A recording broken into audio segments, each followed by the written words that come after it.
નમસ્કાર વિદ્યાર્થી મિત્રો, આજનો જે ટોપિક છે પ્રક્ષિપ્ત ગતિ. એ પ્રક્ષિપ્ત ગતિ એક્ઝામની દ્રષ્ટિએ વેરી મોસ્ટ આઈએમપી, એમાંથી 4 થી 5 માર્કનો એક્ઝામ્પલ અથવા તો થિયરી ફરજિયાત પૂછાય છે. એટલે આ પ્રશ્નને આપણે વ્યવસ્થિત રીતે સમજીને રાઇટિંગ પ્રેક્ટિસથી બરાબર તૈયાર રાખીશું. તો શરૂઆત કરીએ આપણે. પ્રક્ષિપ્ત ગતિ એટલે શું? એ પ્રક્ષિપ્ત ગતિ કરતા પદાર્થ માટે સમીકરણો મેળવો, ગતિપથના સમીકરણો મેળવો. તો એના માટે સૌ પ્રથમ આપણે આકૃતિથી ધ્યાનમાં લઈશું. આકૃતિથી શરૂઆત કરીશું. પ્રક્ષિપ્ત ગતિ એટલે શું અને પ્રક્ષિપ્ત પદાર્થ કોને કહેવાય એ સમજીએ. તો જ્યારે કોઈ પદાર્થને પૃથ્વીના ગુરુત્વાકર્ષી ક્ષેત્રમાં સમક્ષિતિજ સાથે અમુક કોણે ફેંકવામાં આવે છે ત્યારે તે નિયમિત સમક્ષિતિજ વેગ અને નિયમિત ઊર્ધ્વ પ્રવેગ સાથે ગતિ કરે છે. આવી દ્વિપારિમાણિક ગતિને પ્રક્ષિપ્ત ગતિ અને ગતિ કરતા પદાર્થને પ્રક્ષિપ્ત પદાર્થ કહે છે. આકૃતિની મદદથી સમજીએ કે જ્યારે કોઈ પદાર્થને પૃથ્વીના ગુરુત્વાકર્ષી ક્ષેત્રમાં સમક્ષિતિજ એટલે કે એક્સ અક્ષની દિશા સાથે અમુક કોણે એટલે કે θ0 કોણે આકૃતિમાં દર્શાવ્યા અનુસાર ફેંકવામાં આવે તો એ પદાર્થ નિયમિત સમક્ષિતિજ વેગ અને નિયમિત ઊર્ધ્વ પ્રવેગ સાથે ગતિ કરે છે. આવી દ્વિપારિમાણિક ગતિને પ્રક્ષિપ્ત ગતિ અને ગતિ કરતા પદાર્થને પ્રક્ષિપ્ત પદાર્થ કહે છે. ઉદાહરણ તરીકે કિક મારીને ઉછાળેલ ફૂટબોલની ગતિ. જો હવાનો અવરોધ એટલે કે ગુરુત્વાકર્ષણ બળને અવગણવામાં આવે તો કિક મારીને ઉછાળેલ ફૂટબોલની ગતિ એ પ્રક્ષિપ્ત ગતિનું ઉદાહરણ છે. એવા બીજા ઘણા બધા ઉદાહરણો છે. ક્રિકેટ મેચની વાત કરીએ તો દડો ફેંકવામાં આવે તો એની ગતિ પર પ્રક્ષિપ્ત ગતિ દેખાશે. પ્રક્ષિપ્ત ગતિને એક સાથે પરસ્પર લંબ દિશામાં થતી બે જુદી જુદી સ્વતંત્ર ઘટક ગતિઓના સ્વરૂપમાં દર્શાવી શકાય છે. આકૃતિમાં દર્શાવ્યા પ્રમાણે ધારો કે કોઈ પદાર્થને એક્સ અક્ષ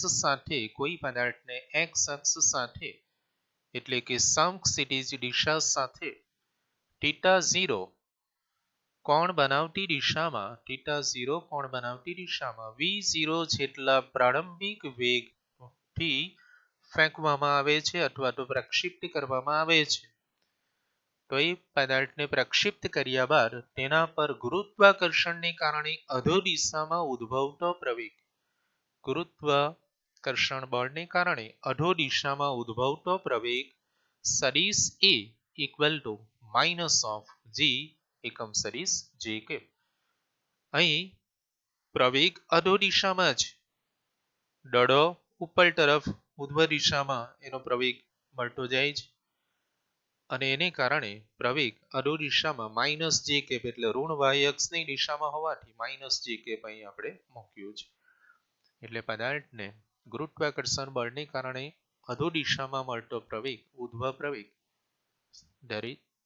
સદિશ a equal to minus of g જે કેપ. સમીકરણ ઘટકોના સ્વરૂપમાં પ્રવેગને તેના ઘટકોના સ્વરૂપમાં લખીએ તો એક્સ અક્ષની દિશામાં કોઈ પ્રવેગ મળતો નથી માટે ax ઇક્વલ ટુ 0, પણ વાય અક્ષની દિશામાં ઋણ વાય અક્ષની દિશામાં પ્રવેગ મળે છે માટે ay ઘટક ઇક્વલ ટુ માઇનસ g થશે. સમીકરણ 2. પ્રારંભિક વેગ સદિશ v0 ના પરસ્પર લંબ એવા બે ઘટકો ધ્યાનમાં લઈએ તો બે ઘટકો મળે છે v0x એક્સ અક્ષની દિશામાંનો અદિશ ઘટક અને v0y વાય અક્ષની દિશામાંનો અદિશ ઘટક. v0 નો પરસ્પર લંબ એવા બે ઘટકો એક્સ અક્ષની દિશામાંનો અદિશ ઘટક v0x equal to v0 cos θ0 અને વાય અક્ષની દિશામાંનો અદિશ ઘટક v0 sin θ0 થશે. સમીકરણ 3a 3b. પદાર્થને ઉગમ બિંદુ પરથી પ્રક્ષિપ્ત કરેલ હોવાથી એ ઉગમ બિંદુ O ના યામ x0 ઇક્વલ ટુ 0 અને y0 ઇક્વલ ટુ 0 થશે. એટલે ઉગમ બિંદુ x0 y0 ના યામ 0 0, x યામ પણ 0, y યામ પણ 0 થશે.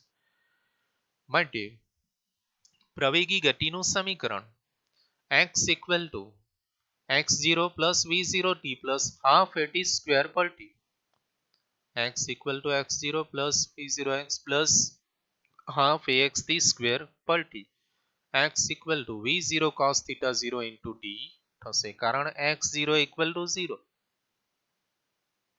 અને v0x equal to v0 cos theta 0 અને ax equal to 0 એટલે એ પણ નીકળી જશે. માટે રહી જશે ફક્ત x equal to v0 cos theta 0 into t, સમીકરણ 5. અને y આમ y equal to y0 plus v0 yt plus half ayt square માં v0y અને ay ના મૂલ્યો મૂકી દઈએ. v0y અને ay ના મૂલ્યો મૂકીએ તો y બરાબર v0 sin theta 0 into t minus half gt square. સમીકરણ 5 અને 6 એ ખૂબ જ અગત્યના છે. સમીકરણ v equal to v0 plus at પર t x ઘટકનું સમીકરણ vx equal to v0x plus axt પર t કોઈ પણ સમય t માટે ઘટક x ઘટકનું લખીએ તો એ થશે vx equal to v0 cos theta 0 અને આના પરથી y ઘટકનું સમીકરણ લખીએ that is vy equal to v0y plus ayt પર t સમયે y ઘટકનું સમીકરણ vy equal to v0 sin theta 0 minus ay ની કિંમત minus gt, સમીકરણ 7 અને 8. આ રીતે હવે પછીના જે આપણે 4 સૂત્રો મેળવવાના છે એ 4 સમીકરણો મેળવવા માટે આ 1 2 3 4 5 6 7 અને 8, અહીં 4 નંબર એટલા માટે નથી આપ્યો, આ 3a 3b અને સીધો 5 લઈ લીધું છે. આ રીતે આ 8 સૂત્રો આપણે બરાબર યાદ રાખીશું અને એના પરથી હવે પ્રક્ષિપ્ત ગતિ કરતા પદાર્થ માટેના અગત્યના 5 સમીકરણો કે જે પરીક્ષામાં પૂછાય છે, 5 માર્કમાં પૂછાય છે. તો એ સમીકરણો હવે વારાફરતી આપણે જોઈશું. તો એ પ્રક્ષિપ્ત ગતિ કરતા પદાર્થ માટે 4 અગત્યના જે સૂત્રો છે. નંબર 1 ગતિપથનું સમીકરણ, મહત્તમ ઊંચાઈ પ્રાપ્ત કરવા માટે લાગતો સમય અને ઉડ્ડયનના સમયનું સમીકરણ, મહત્તમ ઊંચાઈનું સમીકરણ અને સમક્ષિતિજ અવધિનું સમીકરણ મેળવો. તો વારાફરતી આપણે ક્રમાનુસાર એક એક સમીકરણ મેળવીશું. પહેલા જોઈએ આપણે પ્રક્ષિપ્ત ગતિ કરતા પદાર્થ માટે ગતિપથનું સમીકરણ મેળવો. તો એ સમીકરણ આવશે y equal to tan theta 0 into x minus g upon twice v0 cos theta 0 whole square x square. હવે આ સમીકરણ કયા સમીકરણ પરથી આવ્યું? અગાઉ આપણે પ્રક્ષિપ્ત ગતિ જોઈ ગયા, એમાં 8 સૂત્રો જે જોઈ ગયા એ 8 માનો કયા સૂત્રનો ઉપયોગ કરીને મળે છે એ ખાસ તમારે યાદ રાખવું પડશે. એટલે 8 સૂત્રો આવડતા હોય, યાદ હોય તો જ આપણે અહીંથી શરૂઆત કરી શકીએ. જોઈએ આપણે આકૃતિની મદદથી સમીકરણ મેળવવાનો પ્રયત્ન કરીશું. કે સમીકરણ x equal to v0 cos theta 0 into t અને y equal to v0 sin theta 0 into t minus half gt square માંથી આ બંને સૂત્રોમાંથી સમય t નો લોપ કરતા એટલે સમય t કાઢી નાખીએ. તો પહેલા સમીકરણ પરથી આપણે t ને સૂત્રનો કરતા બનાવીએ તો t equal to x upon v0 cos theta 0, t equal to x upon v0 cos theta 0 થશે અને આ કિંમત સમીકરણ 2 માં મૂકી દઈશું. સમીકરણ 1 પરથી t ની કિંમત શોધીને સમીકરણ 2 માં મૂકી દઈએ તો y બરાબર v0 sin theta 0 into t ની કિંમત અહીં મૂકીએ તો x upon v0 cos theta 0 minus half g t square એટલે x upon v0 cos theta 0 whole square માટે y equal to v0 sin theta 0 upon v0 cos theta 0 into x minus g upon twice v0 cos theta 0 whole square into x square. પણ sin upon cos equal to tan અને v0 નીકળી જશે માટે y equal to tan theta 0 into x minus g upon twice v0 cos theta 0 square x square. સમીકરણ 1 જે ગતિપથનું સમીકરણ છે જ્યાં v0 theta 0 અને સ્મોલ g એ અચળ છે. હવે અહીંથી એક બીજો પણ પ્રશ્ન પૂછી શકાય કે પ્રક્ષિપ્ત ગતિ કરતા પદાર્થના ગતિપથ કેવો હોય છે? તો એ ગતિપથ આકૃતિમાં દર્શાવ્યા અનુસારનો પરવલયાકાર હોય છે. આકૃતિમાં દર્શાવ્યા અનુસાર પરવલયાકાર. તો એના માટે થોડું આપણે આગળ વધીએ. તો આ જે સમીકરણ મળ્યું એ સમીકરણને પરવલયના સમીકરણ સાથે સરખાવીશું. સમીકરણ 1 પ્રક્ષિપ્ત ગતિ કરતા પદાર્થ માટે ગતિપથનું સમીકરણ છે જેને પરવલયના સમીકરણ y બરાબર y equal to ax minus bt square ax minus bt square સાથે સરખાવીએ તો બંને સમીકરણનું સ્વરૂપ એક સરખું જેવું દેખાય છે. એટલે મળતા સમીકરણનું સ્વરૂપ પરવલયના સમીકરણ y equal to ax minus bt square જેવું હોવાથી પ્રક્ષિપ્ત ગતિ કરતા પદાર્થનો ગતિપથ આકૃતિમાં દર્શાવ્યા અનુસારનો પરવલયાકાર હોય છે. એટલે કોઈક વાર પ્રશ્ન આ રીતનો પણ પૂછી શકાય કે દર્શાવો કે પ્રક્ષિપ્ત ગતિ કરતા પદાર્થનો ગતિપથ પરવલયાકાર હોય છે. તો આપણે અહીં સુધી મેળવવાનું અને પછી આ બંને સમીકરણને સરખાવી દેવાનું. તો હવે પછીનો બીજું સમીકરણ આપણે પ્રક્ષિપ્ત ગતિ કરતા પદાર્થ માટે મહત્તમ ઊંચાઈ that is h અને મહત્તમ ઊંચાઈ પ્રાપ્ત કરવા માટે લાગતો સમય tm અને ઉડ્ડયનનો સમય tf ના સૂત્રો મેળવીશું. તો હવે એ પ્રક્ષિપ્ત ગતિ કરતા પદાર્થ માટે નંબર 2 મહત્તમ ઊંચાઈ પ્રાપ્ત કરવા માટે લાગતો સમય અને ઉડ્ડયનના સમયના સૂત્રો મેળવીશું. ધારો કે પ્રક્ષિપ્ત પદાર્થે મહત્તમ ઊંચાઈએ પહોંચવા માટે લીધેલ સમય tm હોય તો મહત્તમ ઊંચાઈએ એ પદાર્થનો y અક્ષની દિશામાંનો વેગનો ઘટક vy equal to 0 થશે. તો સમીકરણ vy equal to v0 sin theta 0 minus gt માં સમીકરણ vy equal to વેગના y ઘટકનું સમીકરણ vy equal to v0 sin theta 0 minus gt માં t બરાબર tm મૂકતા vy equal to 0 અને t equal to tm મૂકીએ તો 0 equal to v0 sin theta 0 minus g t ની જગ્યાએ tm અને પછી tm ને સૂત્રનો કરતા બનાવીશું એટલે gtm ડાબી બાજુ gtm equal to v0 sin theta 0 માટે tm equal to મહત્તમ ઊંચાઈ પ્રાપ્ત કરવા માટે લાગતો સમય tm equal to v0 sin theta 0 upon g જે મહત્તમ ઊંચાઈ પ્રાપ્ત કરવા માટે લાગતા સમયનું સૂત્ર છે.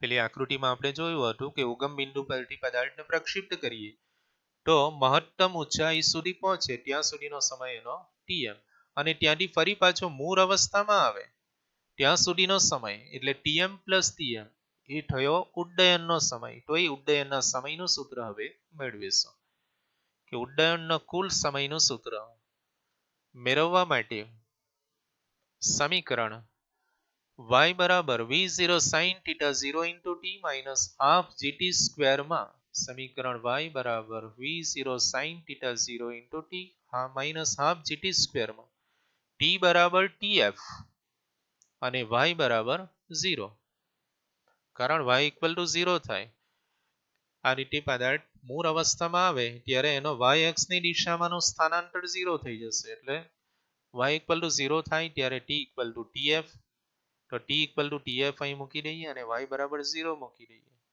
તો 0 equal to v0 sin theta 0 into tf minus half gtf square.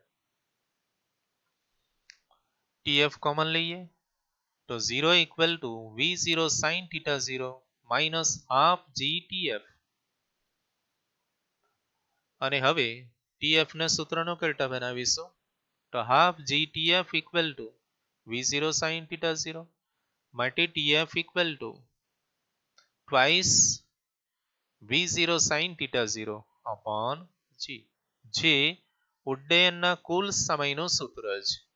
આ રીતે બીજું અને ત્રીજું સમીકરણ મહત્તમ ઊંચાઈ પ્રાપ્ત કરવા માટે લાગતા સમયનું સૂત્ર v0 sin theta 0 upon g ને 2 વડે ગુણી દઈએ તો ઉડ્ડયનના કુલ સમયનું સૂત્ર પણ મળી જાય, એટલે ડાયરેક્ટ પણ લખી શકો twice v0 sin theta 0 upon g. આ રીતના અહીં આપણા 3 સૂત્રો પૂરા થયા અને હવે એક અગત્યનું અવધિનું સૂત્ર મેળવીશું. તો એ પ્રક્ષિપ્ત ગતિ કરતા પદાર્થ માટે નંબર 3 મહત્તમ ઊંચાઈનું, એટલે આ મહત્તમ ઊંચાઈ h નો સૂત્ર height h equal to v0 square sin square theta 0 upon twice g મેળવીશું. અગાઉ આપણે મહત્તમ ઊંચાઈ પ્રાપ્ત કરવા માટે લાગતા સમયનું સૂત્ર મેળવી ગયા tm નું, અને હવે મહત્તમ ઊંચાઈનું પરીક્ષામાં બંને પ્રશ્નો બરાબર સમજજો. તો મહત્તમ ઊંચાઈનું સમીકરણ મેળવવા માટે પ્રક્ષિપ્ત પદાર્થે ઉર્ધ્વ દિશામાં એટલે કે y અક્ષની દિશામાં કાપેલ અંતરના સૂત્ર y બરાબર v0 sin theta 0 into t minus half gt square માં t બરાબર tm equal to v0 sin theta 0 upon g અને y બરાબર h મૂકીશું. એટલે બધા સૂત્રો અગાઉ જે મેળવી ગયા એ એકબીજા પર આધાર રાખે છે, માટે બરાબર તૈયારી હશે તો જ પ્રશ્નનો જવાબ તમે લખી શકશો. આ સમીકરણમાં y બરાબર v0 sin theta 0 into t minus half gt square માં t બરાબર tm equal to v0 sin theta 0 upon g અને y બરાબર h મૂકી દઈએ અને પછી સાદુરૂપ આપીએ તો h equal to v0 sin theta 0 into t બરાબર v0 sin theta 0 upon g minus half g tm square, એટલે v0 sin theta 0 upon g whole square. આ tm ની કિંમત v0 sin theta 0 upon g અને tm square ની કિંમત v0 sin theta 0 upon g whole square. સાદુરૂપ આપીએ તો v0 sin theta 0 into v0 sin theta 0 એટલે v0 square sin square theta 0 upon g અને half g v0 square sin square theta 0 upon g square, એટલે અહીંથી એક આ g નીકળી જશે. તો આ બંનેમાંથી v0 square sin square theta 0 upon g common લઈ લઈએ તો રહી જશે 1 minus half અને એકમાંથી અડધો બાદ કરીએ તો ફરી પાછો હાફ રહેશે, એટલે h equal to half v0 square sin square theta 0 upon g મળશે. માટે h equal to v0 square sin square theta 0 upon twice g, કારણ આ 1 minus half. આ રીતે મહત્તમ ઊંચાઈ h નું સમીકરણ h equal to v0 square sin square theta 0 upon twice g મળે છે. અને હવે આપણે છેલ્લે પ્રક્ષિપ્ત પદાર્થની અવધિનું એટલે x અક્ષની દિશામાં કાપેલ કુલ અંતર અહીં સુધી પ્રારંભિક સ્થિતિમાંથી અંતિમ સ્થિતિમાં પહોંચતા સુધીમાં કાપેલ કુલ અંતરનું સૂત્ર એટલે અવધિનું સૂત્ર. તો એ પ્રક્ષિપ્ત ગતિ કરતા પદાર્થ માટે સમક્ષિતિજ અવધિનું સમીકરણ એટલે રેન્જનું સમીકરણ મેળવીશું. તો આ માટે સૌપ્રથમ આપણે શરૂઆત કરીએ પ્રક્ષિપ્ત પદાર્થની અવધિ કોને કહેવાય. અવધિ એટલે શું? તો પ્રક્ષિપ્ત ગતિ કરતા પદાર્થે તેની પ્રારંભિક સ્થિતિમાંથી અંતિમ સ્થિતિમાં પહોંચતા સુધીમાં સમક્ષિતિજ દિશામાં કાપેલ કુલ અંતરને પ્રારંભિક સ્થિતિમાંથી અંતિમ સ્થિતિમાં પહોંચતા સુધીમાં સમક્ષિતિજ દિશામાં કપાયેલું કુલ અંતરને પ્રક્ષિપ્ત પદાર્થની અવધિ કહે છે. રેન્જ કેપિટલ આર કહે છે. તો એ સમીકરણ મેળવવા માટે આપણે શરૂઆત કરીએ કે પ્રારંભિક સ્થિતિમાંથી અંતિમ સ્થિતિમાં પહોંચતા સુધીમાં એ અવધિ આર જેટલું અંતર કાપે છે અને એ માટે લાગતો સમય ટી ફાઇનલ ટીએફ હોય તો ટીએફ ના સૂત્રથી આપણે શરૂઆત કરીશું કે કોઈ પણ પદાર્થે કોઈ પણ સમયે પ્રક્ષિપ્ત પદાર્થના એક્સ યામના સમીકરણ, કારણ અહીં એક્સ અક્ષની દિશામાં કપાયેલ સમક્ષિતિજ અંતર એટલે x equal to v0 cos θ 0 into t માં x બરાબર r અને t બરાબર tf મૂકતા x બરાબર v0 cos θ 0 ઇન્ટુ t માં t બરાબર tf. tf નું મૂલ્ય આપણે જાણીએ છીએ twice v0 sin θ 0 upon g અને x equal to r range મૂલ્ય મૂકી દઈએ તો r equal to v0 cos θ 0 into t બરાબર tf, પણ tf બરાબર twice v0 sin θ 0 upon g. કિંમત મૂકીએ r equal to v0 cos θ 0 into twice tf ની કિંમત v0 sin θ 0 upon g માટે r equal to v0 into v0 square into twice sin θ 0 into cos θ 0 upon g. પણ ત્રિકોણમિતીય વિધેયો માટે 2 sin θ into cos θ equal to twice sin θ, 2 sin θ into cos θ equal to sin twice θ. તો sin twice θ ની જગ્યા આપણે મૂકીએ તો r equal to v0 square sin 2 θ 0 upon g, જે પ્રક્ષિપ્ત ગતિ કરતા પદાર્થ માટે સમક્ષિતિજ અવધિનું સૂત્ર છે. એટલે અહીં સુધી આ 2 માર્ક્સનો પ્રશ્ન પર પૂછી શકાય કે પ્રક્ષિપ્ત પદાર્થની અવધિ એટલે શું, અવધિનું સૂત્ર મેળવો. તો એ અવધિ પરથી હવે મહત્તમ અવધિ આર મેક્સિમમ કે જે એમસીક્યુ માં કે વીએસક્યુ માં વારંવાર પૂછાય છે એટલે શોર્ટ ક્વેશ્ચન માટે આ અગત્યનો. તો એ મહત્તમ અવધિ મેળવવા માટે sin 2 θ 0 માં sin twice θ 0 equal to 1 થાય તો અવધિ મહત્તમ થાય. તો આ માટે θ 0 ની કિંમત આપણે પ્રક્ષિપ્ત કોણ કેટલો લેવો જોઈએ, કેટલા અંશના કોણે પદાર્થને પ્રક્ષિપ્ત કરીએ તો અવધિ મહત્તમ મળે. તો અહીં θ 0 equal to 45 લઈએ, θ 0 45 માટે sin 2 θ 0 equal to sin 90 અને sin 90 equal to 1 થઈ જશે અને એ સ્થિતિમાં અવધિનું મૂલ્ય r maximum equal to v0 square upon g જેટલો મહત્તમ થશે.